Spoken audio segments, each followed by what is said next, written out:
Hello guys, Bullet here. I have a new project or new job, and like I said before, don't buy a AutoZone. Let me show you why.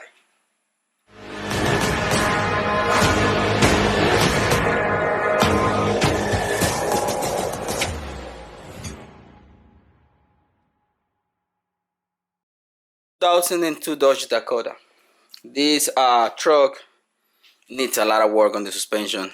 I was gonna replace the upper control arms and links on the sway bar. The only thing that I get today it was the shocks. And customer is gonna do alignment.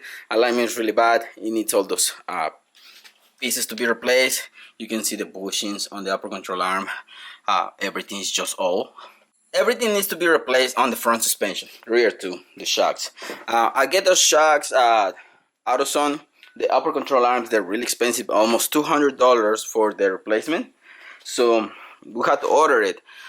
And today is Saturday. Customer needs his truck for Monday.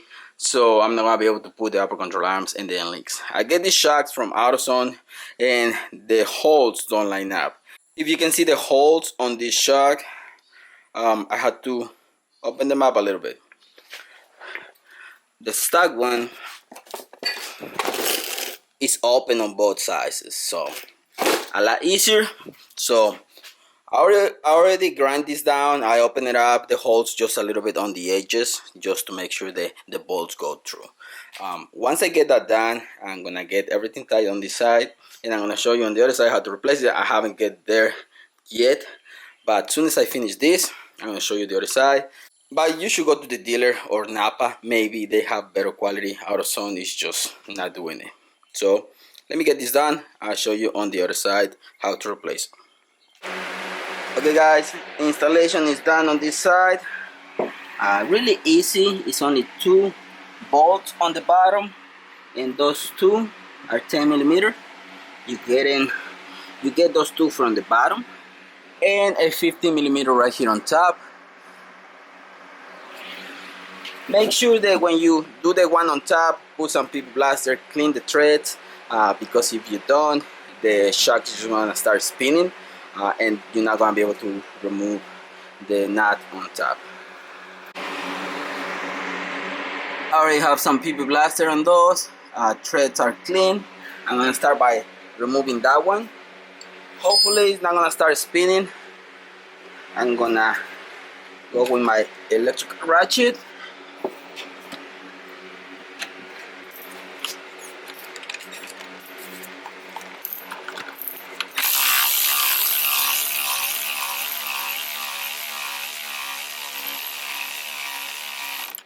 When that thing starts spinning, I'm gonna grab some pliers and grab the top part and go with the wrench and just removing it like that, because if you can see right there, everything starts spinning.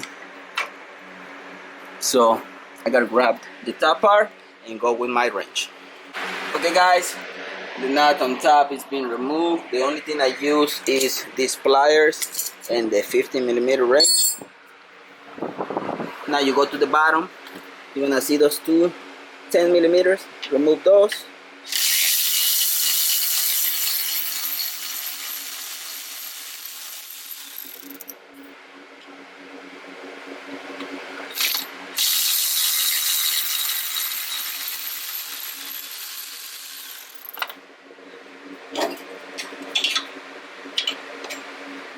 And remove your shock. Now I'm gonna have to open the 2 holes on the new shock. Just remember the way everything goes. On the bottom you're gonna have the washer, then the rubber stopper, and then on top you're gonna have this one first, and the little new plate facing down. It's gonna be like this. After that, just get them tight, bottom, top, and installation on shocks is really easy. So let me go ahead and open those holes, and I want to show you the end result. Okay guys, the shocks are done. 21 foot-pounds on the bottom, 2 nuts, and 19 on top one. Don't get them too tight, because you're gonna squish the bushing that goes right here if you get them too tight. So just 19 foot-pounds, and that's it. Installation should be done. Okay guys, I'll leave it with that. I hope this episode helped you, and in case that you have one of these, this is the 6-cylinder, and that's the way you do front strut for this truck.